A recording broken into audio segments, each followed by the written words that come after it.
Hello knitters! I am making this video for you as all the other videos I've been making, answering your questions, and I get a lot of questions about how to fix mistakes. So in this video you're going to see how I fix common mistakes.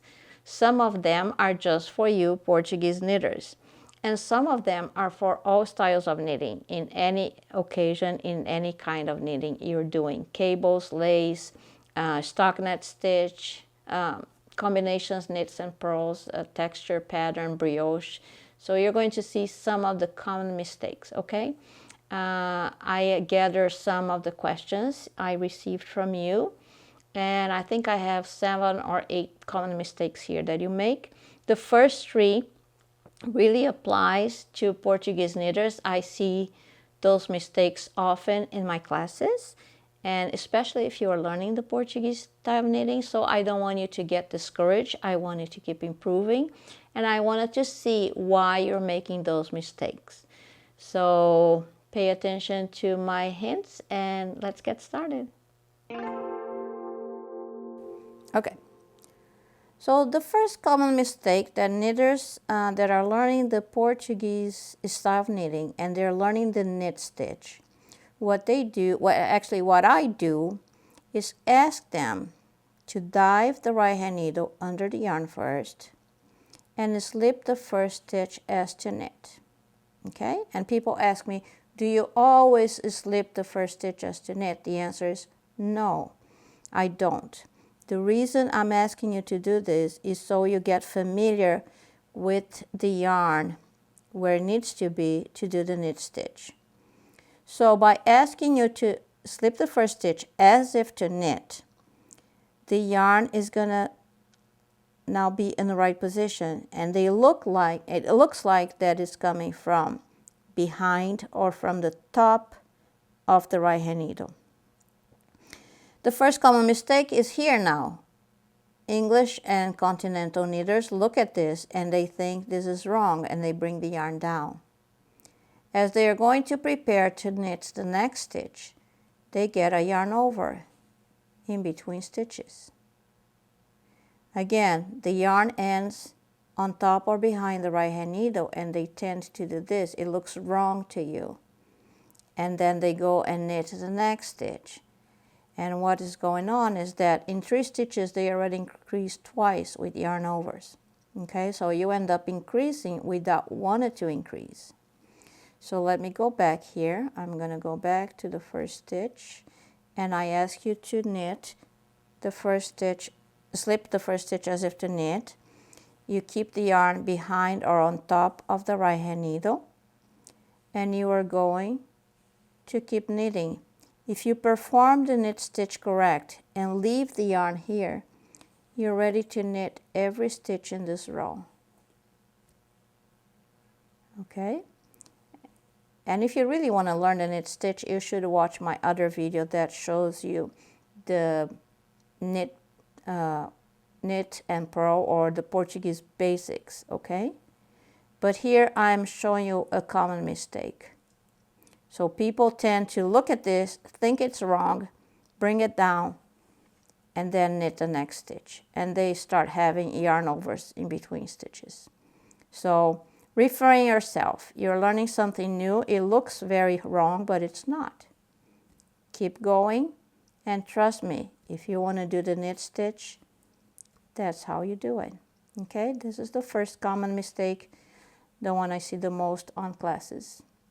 So I hope this is helpful to you. So the second most common mistake I see is that people are working here happily, and they finish a row, and the yarn is right here. When they are going to turn, they don't bring the yarn around. They leave the yarn as twisted like that. So I hope you can see here. See how it's one stitch really. If you bring the yarn to the right place, this is a 1 stitch. But if you twist as you turn your work, it looks like 2 stitches. And then you're bringing the yarn around, and you're going to start working either knit or purl but this looks like 2 stitches when in reality is just 1. And this is a common mistake knitters do when they're learning the Portuguese stitch. So again, I hope when you turn, you finish your row here, the yarn is below the needle, and then you turn and you're ready without twisting the first stitch to start working your pattern, okay? I don't know at this point what your pattern is going to be, but I know the first stitch of this row could be twisted like that and will look like you have 2 stitches on the needle. First of all, your tension is going to be really tight at the beginning of the needle. You should know something is wrong. And secondly, you're going to start increasing, and this is instead of being a straight edge like it is here, it's going to look like a triangle. It's going to start growing to the right side because you're increasing 1 stitch always in the first stitch, okay? So be careful. Bring the yarn to the right position and make sure that it's the same stitch you just finished and the count is correct. And your edge should be nice and straight like that. The third common mistake that Portuguese knitters do when they're learning the Portuguese stitch, it has to do with the second one or the first one. So that's why I put it in third place. Here I'm doing a ribbing, okay? Ribbing 1 by purl 1, knit 1. Purl 1, knit 1, okay? Well, when you're going to purl, the yarn is below the right hand needle, you're going to purl that stitch. When you're going to knit, you should bring the yarn on top of the right hand needle.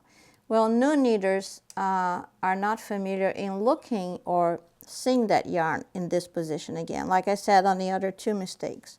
So what they tend to do is bring the yarn down and then knit the next stitch and purl 1, and see the yarn looks correct here. They feel weird about putting the yarn on top of the right hand needle, so they bring it down and then they knit the next stitch.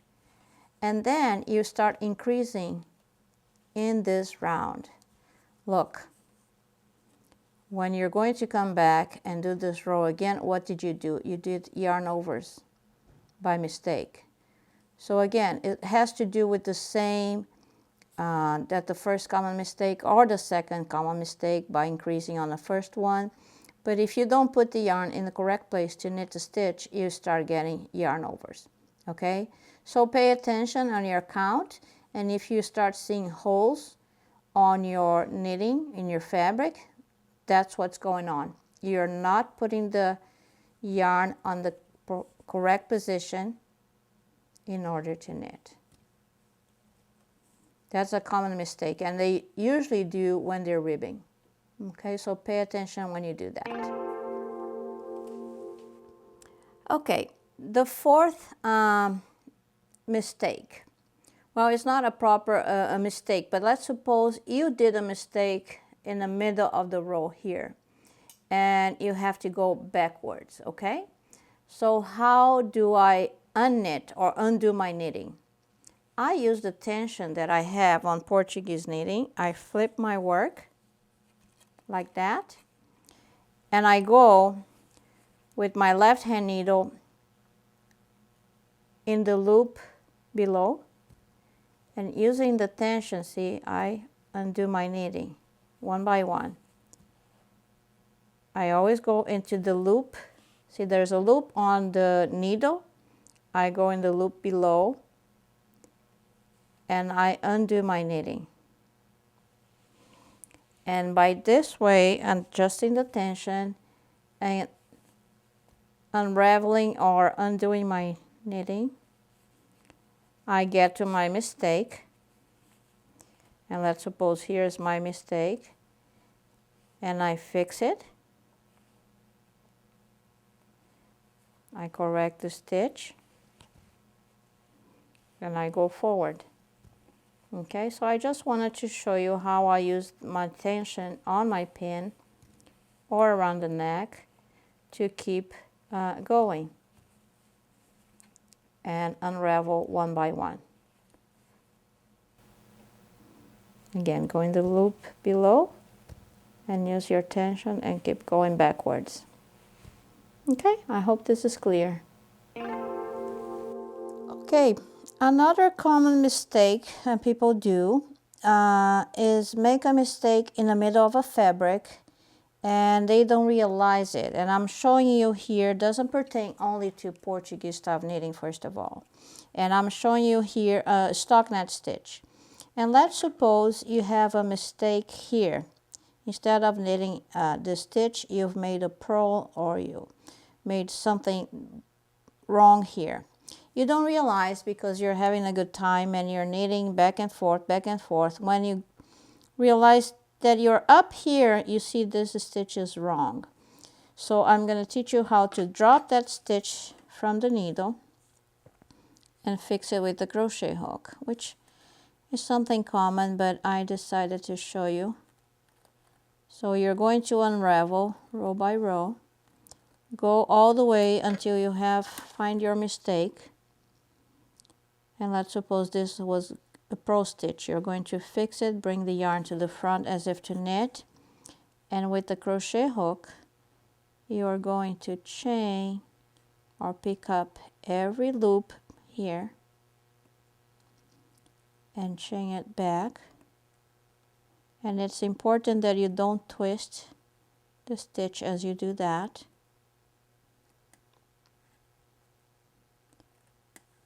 And put it in the position with the right leg in front, back onto the left hand needle. So you went back all the way down, you fixed your stitch, and you brought it back up, and now you're up to keep going without a mistake. Okay, so this is a common mistake. I know a lot of people show this out there, but I decided to include on my fixing mistakes because it might happen to you. It happened to all of us, Portuguese knitters or not. So following the last mistake, when you've made a mistake several rows below, sometimes you will realize you made a mistake like I show you here on the next stitch. This is a stockinette stitch, and all stitches on the public side of the fabric are knit, and all stitches on the non-public side are purls. But you realize as you come close to this stitch here, that this stitch is a purl stitch instead of being a knit. Because it's only one stitch below, it's easier.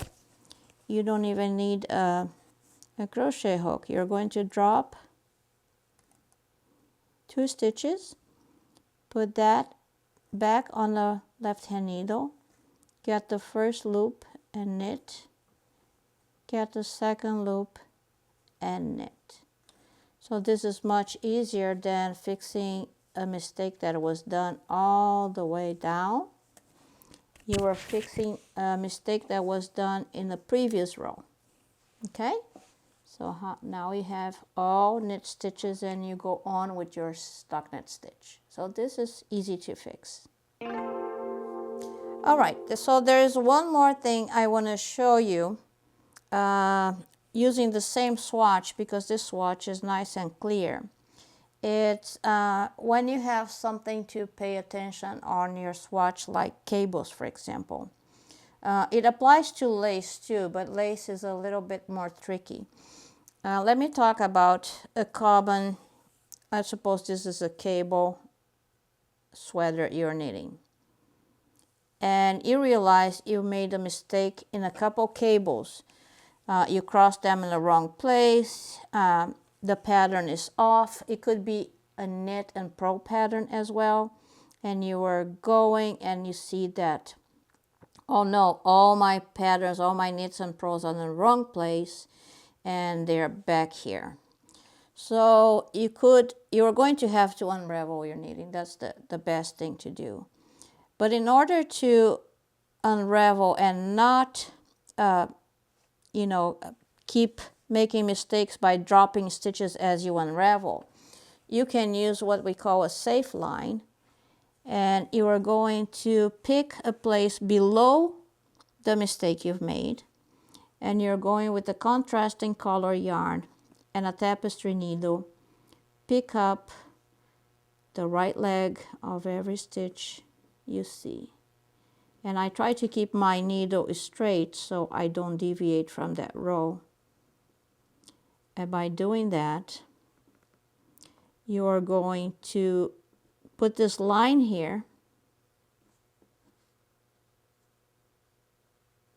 that is going to allow you to unravel and get to this point that you are not going to be able to unravel anymore. It's going to stop your fabric from being unraveled. So in this way, you are going to safely keep all stitches in the same row and put them back on the needle and go on with your knitting without dropping any stitch by mistake. Okay, so that's what we call a safe line. So I talked about a cable pattern or a knit and purl pattern. See how I keep them straight? I keep going into the right leg of every stitch. And I said with lace it would be a little bit more tricky. With lace, what I do is I put this safe line as I knit. So usually laces have patterns, rows with yarn overs and knitted together, yarn overs, SSK, whatever. But they also have plain rows in between. On the plain row, every 10 rows or so, I try to put a safe line on as I knit. So I have the stitches here on my plain row of my lace pattern. I'll go and put the safe line with the stitches on the needle because I know I am on a plain line or plain row, I'm sorry. So this is a plain row. I'll go and run my contrasting yarn right there. And then I go on with my lace pattern that's complicated and, yarn overs, knitted together, SSKs. Here it's what I would do if it was a lace pattern. So this is a safe line that you do in not so complicated or whenever you have to unravel your knitting and you don't want to keep dropping the stitches. You put a safe line here and unravel safely. Or in a lace pattern, for example, every 10, 20 rows, when I have a plain row with just knits or purls, before I go into the next row, I run a safe line here. And that way, if I have to unravel my lace, I don't get into a big mess or a big tangle of yarn overs and dropping stitches as would be without a safe line. Okay, so yeah, I hope this is clear for you. Again, if you have any questions, you can reach me through email or here, leave a comment. And any suggestions, anything at all, AndreaWongKnits@gmail.com.